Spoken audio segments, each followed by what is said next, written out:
You are Locked On Eagles Postcast, part of Locked On Sports Philadelphia, on the Locked On Podcast Network. Your team every day.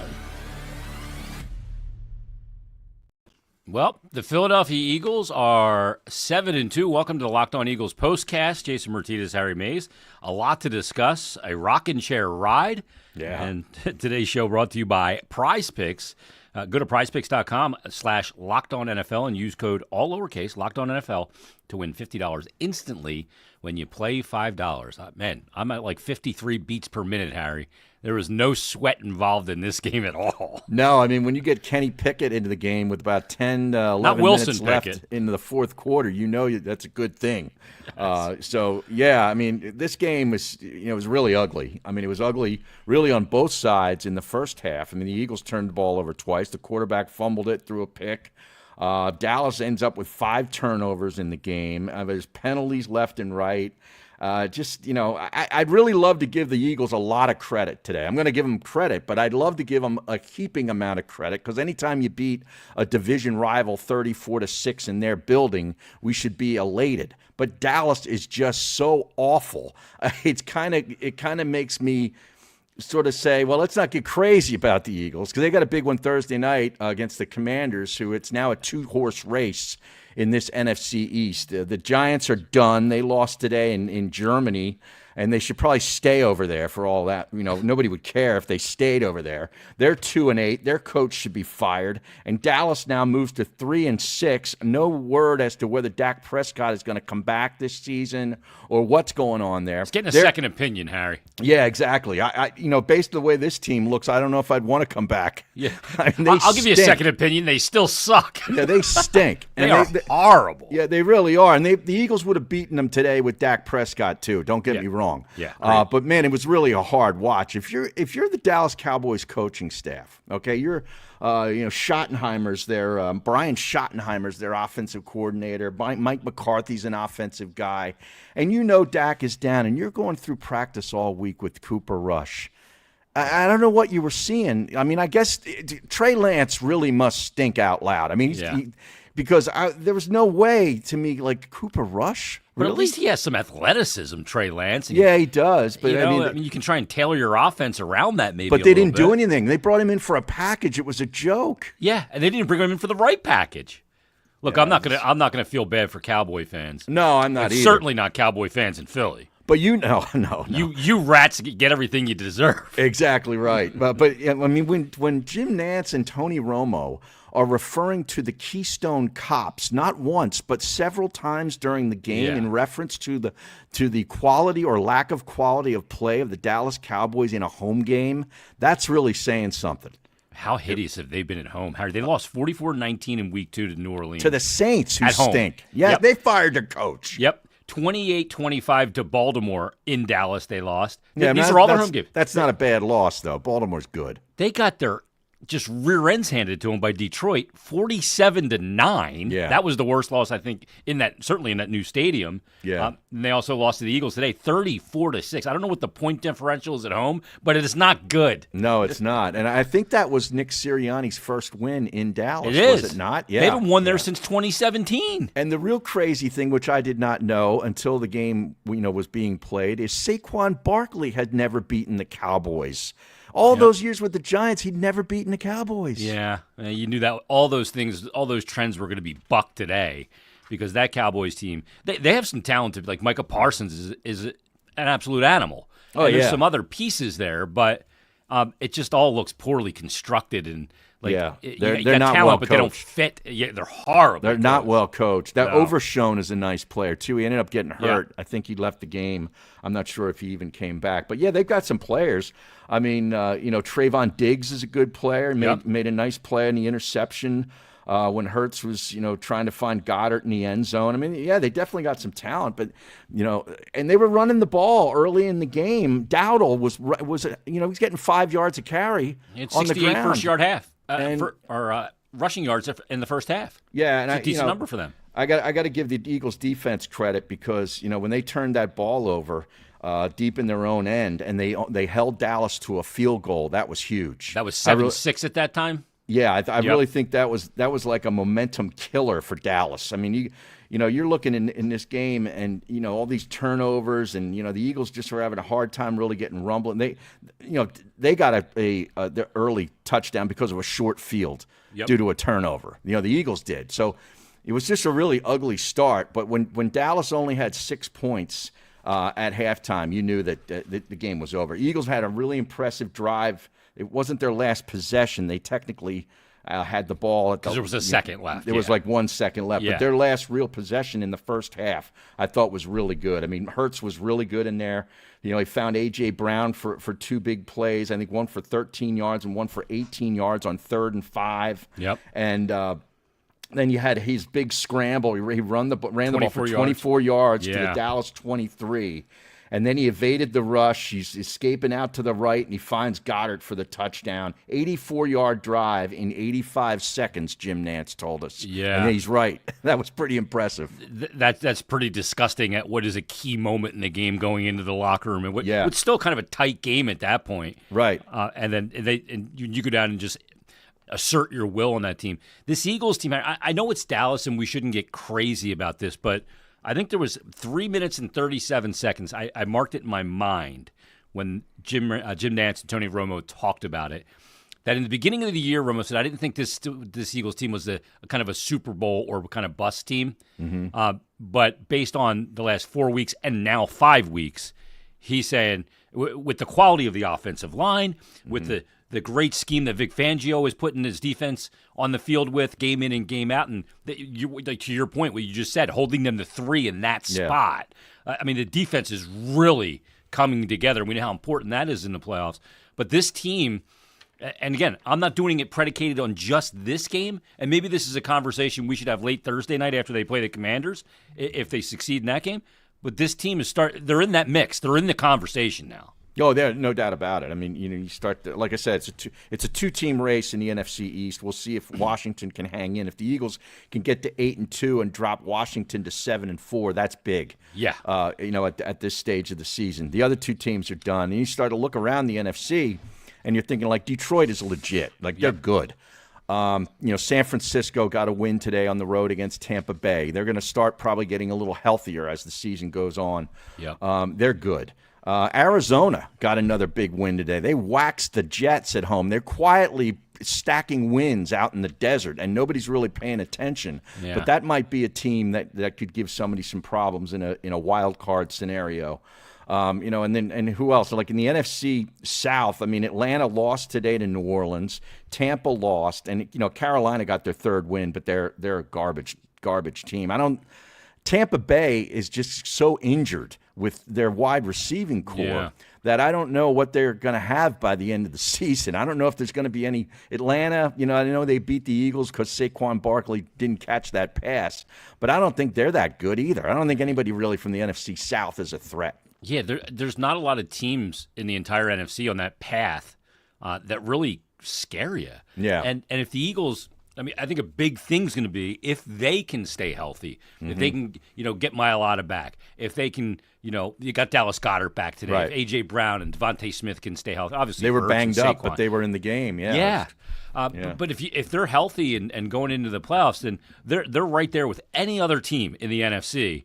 And look, I do not like to give Nick Sirianni credit because there's personality things that I can't stand about the dude, right? Yeah, but you got to separate that from and that's what I'm going to do here. Yeah, you got to separate that. The fact of the matter is he's gotten a team to the Super Bowl. He got a team that it was ugly last year, and they got off to a 10-1 start or whatever it was, and then fell apart. Granted, and then got waxed in that playoff game. But he's got him right back in position this year, all of a sudden. So while I don't like the way he conducts himself and the patronizing the fans and all that malarkey, and I don't like pulling points off the board. His refusal to kick field goals. He'll drive us nuts. Stuff. Yeah, he's a pretty good coach, Harry. Guys, it drives you crazy with the analytics stuff. That drives me nuts. But yeah, I mean, obviously the players play for him. They like him, and they came and waxed a division rival on the road. Granted, they're not that good. But they did what they should do to a bad football team. And Dallas right now is a bad football team, and they beat them 34-6. So is it over? Is it curtains for Dallas, Harry? On the year, it's over, right? I think so. It doesn't even make sense to try and bring Dak. They said that it's torn off the bone. Is that right? Regarding his injury, that's why he's getting. I mean, at that point, at the point they're in right now, they might as well just kind of like mail it in and get a really high draft pick. Well, they look like they've already started to mail it in. I mean, there were several plays. I mean, there was a play. You remember this in the first half where I'm like, how does this guy get that wide open? A.J. Brown was just sort of like jogging out in Dallas territory. There was nothing but turf. Did you see in the camera shot? Mm-hmm. Not a Dallas player to be found. And he just sort of sits down in the middle of the field, gets the pass, from Hurts, and, makes a 30-yard gain down to the Dallas 12-yard line. I'm like, how? Are they even playing? Like, what are they doing? They had no urgency in their secondary. You saw it right before the first half when Barkley gets that run all the way down to the 1. Mm-hmm. And then the other play is the Hurts scramble that you mentioned earlier. Right. Where he goes up the middle. And their D-backs just sit back and wait for the player to come to them. Mm-hmm. They don't attack. Yeah. Romo made mention of that on one of the plays. It wasn't that play, but it was on one, I forget. The Saquon one. It was Saquon out on the left side where he got a screen pass. And he's running, and Romo's like, they're just sitting there waiting for him to come. They're not forcing him back into the middle of the field. Into pressure. Yeah. It was unbelievable. Really poorly coached. Yeah, I mean, bad coaching when you see it. It's like porn, Harry. You know it when you see exactly it. Right. You're seeing some really bad coaching right now in Dallas. Now, I imagine this staff is not going to be the ones pulling the strings a whole heck of a lot longer. Let's take our first break. We'll come back. We'll look at Hurts by the numbers. Also, Dallas Goedert, the receivers, Saquon, all the key players as well. Who led the team in tackles? Probably my boy Zach Bond, because he always does. He always does. Harry's going to tell you about Prize Picks. 1 second. All right, everybody, Prize Picks, you know them. They're the best way to win real money this football season. Which players are going to go off? Which ones aren't? Make your picks in less than 60 seconds and turn your sports opinions into real money all season long right there on Prize Picks. Prize Picks, America's #1 daily fantasy sports app with over 5 million active members. Prize Picks is the easiest and most exciting way to play daily fantasy sports. And unlike other apps, on Prize Picks, it's just you against the numbers. All you do is pick more or less on 2 to 6 player stat projections and watch the winnings roll in. You can now win up to 100 times your money on Prize Picks with as little as 4 correct picks. That's not a lot. Prize Picks puts their members first, so all withdrawals are fast, safe, and secure. Prize Picks invented the flex play too, which means you can still cash out if your lineup isn't perfect. You can double your money even if one of your picks doesn't hit. Prize Picks also offers weekly promotions that can lead to big payouts like Taco Tuesday. Each Tuesday, Prize Picks discounts select player projections up to 25% to provide even more value for your lineups. Just download the Prize Picks app today. Use the code LOCKEDONNFL and get $50 instantly when you play just $5. That's the code LOCKEDONNFL on Prize Picks to get $50 right away when you play just $5. You don't even need to win to receive the $50 bonus. It's guaranteed. Prize Picks, run your game. All right, Harry, let's look inside the numbers here a little bit. It's odd because you kind of mentioned it, A.J. Brown's kind of running almost a nonchalant route to get that big play. And on the day, he ends up with 5 catches for 109 on 7 targets. Yeah. It just never felt like you needed a big game from him, but you still got one. You still got it. It's like every play to him. Every play to him is a big play. Yeah. You know what I mean? Like he's so physical. He really is. He's just a tough cover. So it's almost like you can just pencil him in for a 100-yard game. Yeah. I mean, they really spread the ball around. 1, 2, 3, 4, 5, 6, 7, 8 different receivers in the game today. Yeah. What did Goddard have? 2 for 25 maybe and a touchdown on 3 targets? That's exactly right. Yeah. And it was just good to see him back and moving well because the route he runs on the touchdown, is perfect. He pushes into the end zone, backs off a little bit to give himself a little space, and there's no way that safety is going to be able to prevent him from going in, and he goes right in for a big touchdown. And now you just have yet another. I mean, they're stacked with so many weapons at this point. How about that Johnny Wilson getting a touchdown? Yeah, he ran first. a nice play in the back of the end zone there. He's trying to he's trying to shake the defensive back. Nice route. A nice little route, and Jalen had some pressure in his face and finds him, and he makes a really nice catch in the back of the end zone. He's 6'6", man. Yeah, that's like an albatross out there. The wingspan must just be disgusting. Yeah. But the thing he got the inside positioning on the DB, and there was just no way that guy he's able to get those. It's almost big like mitts. a basketball play with a guy that tall. He's almost like a tight end that can really run. Like the Kembe Mutombo is your tight end. Yeah, big wingspan. I still like to see a little more from Devontae Smith. He made a couple of nice grabs. Only had 2 on the day for 14 yards on 3 targets. But again, I don't know how to assess it because there wasn't an urgency to have to throw the ball when you're just controlling the game in all facets. Yeah, no, it was really kind of a weird game. Dotson even had a big play, 27 nice yards. Catch. Yep. Gainwell ended up with a catch as well. Smith, Wilson as well with the touchdown. Grant Calcaterra did not get on the board.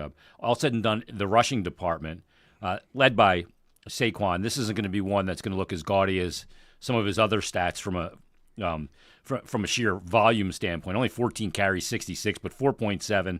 And Saquon did what Saquon does. When you need to get 7 or 8 yards, he seems to be able to find a way on more occasions than not to be able to do it. Yeah, and only had 1 catch, that one for 12 yards, the one that we were talking about a few minutes ago. So what did he have? 12 and 66, so 78 yards of total offense from Saquon Barkley. It looked like he might have hurt his arm. Did you see that? Towards the end of the first half, they took him out of the game, and they showed the play. Out, But then, of course, he comes back, so that was good. Yeah, and you get good contributions from Will Shipley, who's got 9 for 34. Gainwell gives you 7 for 30. All said and done, along with Hurts, who went 7 for 56, and 2 touchdowns, mind you.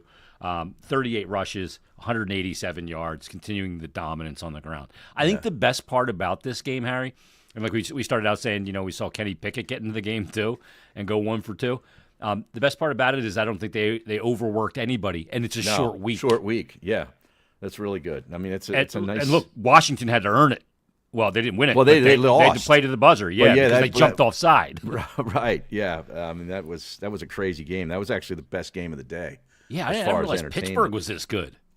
Well, yeah, I mean, they're 7-2 now. Russell Wilson, he made a really, really nice play on a big throw for a touchdown at the in the fourth quarter there to bring them back. So, and their defense is legit, man. They get pressure. Yeah.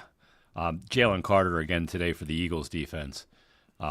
He's just an animal. Yeah. Like that guy when he gets through. Colin says this was absolutely laughable. Great to see the Cowboys mired in such mediocrity. It is. Caution, though, the teams they've played the last 5 weeks are 13-31 prior to today, and Washington's coming off an emotional loss. Yeah. What team benefits more coming off? It's in Philadelphia. Washington was at home, so the Eagles got to travel back to Philly. I don't think that's a big deal. No big deal. Yeah. I mean, it's a short week for both teams. I think they both kind of come in, hey, we're tied atop the division here. Let's see where we go. Well, let's get it on. Yeah, I mean, the division, but overall, I mean, Washington's got 1 more loss because they haven't had their bye. Because they haven't had their bye yet. They haven't had their bye. They have a late bye, I think it's actually early December. Yeah, that's one of the last ones. That's one thing that I wish the Eagles would not have gotten out of the way so early. I know. Is the bye. I wish it was a little later. But they did have injuries to the wide receivers. Remember that was when A.J. Brown was down, so it kind of helped them get him back into the into the lineup. Yeah, they had that extra buffer week now. All of a sudden, well, we'll see where it goes because I'm looking at this team and I'm going like Hurts in the first half. What was he? 12 for 14. Mm-hmm. He only threw the ball 6 more times. The rest of the game didn't have to. But this is one of those games where they're all coming back. They're feeling fresh in that locker room right now. They're not. There's not a lot of ice baths going like it would be, a normal Eagles Cowboys, knockdown drag out. It wasn't that game today. So that's a good thing for them. It's a kind of a diet bye week, if you will. It is. And how about that? The one play, the designed run, the 8-yard touchdown run for Hurts. They ran the play a week or two ago. It might have been against Jacksonville, where they take Lane Johnson and Mekhi Becton. The whole right side of the offensive line pulls to the left side, and Jalen just runs in behind them. And essentially, he's almost untouched into the end zone. I love that play. Because they're running it with the running back behind him to option to the right side, and then he just reverses field as they're pulling, and he's got the road graders in front of him. And you're right. He was touched only when he got to the goal line. Yeah. Good to see the tush push work again, though, too. Mm-hmm. Yeah, and in that drive, Saquon had 30 yards rushing on 4 carries. Yep. They basically ran the ball, the whole time. That was when they were bringing that linebacker in to play fullback. Yeah, it was like a package for that. That got him up 28-6. Yeah, Dallas didn't seem to know how to handle that. No, they didn't. They really did not. Didn't. And how about Cooper DeJean playing one-on-one with C.D. Lamb? All game. How about that? Yeah. I like this Cooper DeJean. Oh, yeah, me too. Bryce Huff got in there and forced a fumble. Oh, a Bryce Huff sighting. Hey, when it happens, I got to point it out. Yeah, apparently you do. It doesn't happen that much. Let's take our final break. I'll come back and tell you about Omaha Steaks. Football season this time of year. There's a little nip in the air these days. It's a great time. Holidays are coming up. Great time for some good steaks. And nothing delivers comfort and joy quite like the unrivaled quality of an Omaha steak. This year, skip the holiday hustle and bustle and save 50%. That's a good deal, 50%. This time of year, you're looking to save a little extra dough? Well, save a little extra 50% on your holiday steaks and gourmet gifts site-wide at omahasteaks.com. Plus, get a $30 reward card when you shop early and score an extra $30 off with the promo code NFL. Now, there's 5 generations of experience. They consistently have been delivering the world's best steak experience, and the gifting experts at Omaha Steaks have made it easy to deliver the perfect gift with thoughtfully curated gift packages starting at $89.99. I'll tell you what, if somebody sent me a gift, like Harry, if you sent me a gift of steaks, you're going to the top of my list. It's a great gift. It's a great gift, yeah. It really is. From legendary steaks to mouth-watering desserts and more, save 50% off site-wide at omahasteaks.com. Plus, our listeners to the Eagles Postcast will get an extra $30 off with promo code NFL and $30 reward card when you shop early. So that's 50% off omahasteaks.com, OMAHA steaks.com. How do you spell that?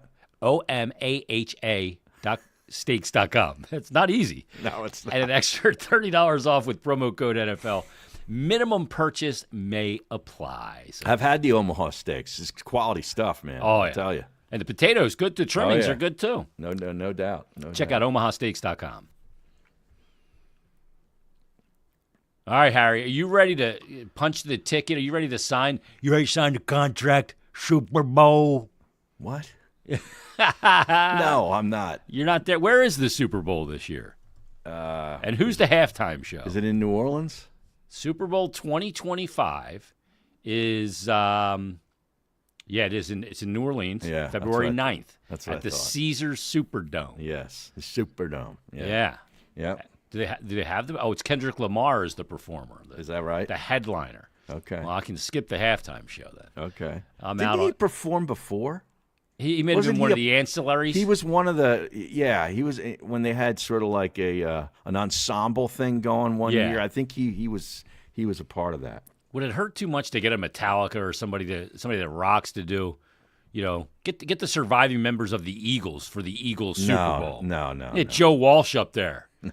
That would be fantastic, Harry. We don't. I don't even need. I'm so over Super Bowl halftime. That jumped the shark for me years ago. Yeah, that's just the time for you to get up, use the lavatory, and refresh your cocktail. I think it was when Katy Perry performed with that stupid shark. That's when I was out. Yeah, I've been out ever since. Okay, the left shark thing. Remember that became a thing. Don't. Here's something that really kind of annoys me about this Dallas stadium. What's with the sun glare? I was going to ask you about that. You would think, this is a multi-billion-dollar operation owned by Jerry Jones, that he could get some shades on that stupid window. Yeah, can we get a little curtain, please? Honestly, it's ridiculous. It was horrible. You have an indoor stadium, okay? Yeah. Keep the sun out. I don't need natural light when I have all those LEDs in there. Exactly. Yeah, you got the biggest TV screen in the United States sitting up above you. You know, like what do you need all this sunlight in there for? Well, you saw Cooper DeJean when he was back for a punt. He kept moving to get into a shade spot so he could pick it up. Oh, that's got to be brutal for wide receivers, quarterback, anything. I mean, that's got to be just brutal. And it's not like it's a thing where it goes, it affects the competition. No, it affects everybody. It affects everybody. Yeah. Absolutely. Yeah, that is a little ridiculous. Like, you see that stadium and how cavernous it is. Yeah. I mean, it is ridiculously large. Yeah. But, yeah, let's get some blinds. Can we get some vertical blinds up there? Yeah. Blinds to go or something? I hate that stadium. Everything's it's like sterile. Yeah, everything's away too from clean. Like, there's nothing like... There's nothing, no character. No characters, nothing gritty about that stadium. You know, like football should have a little bit of grime to it. That's why I like natural grass. Yeah, I think there's some musicians say this. I want to fight the instrument sometimes.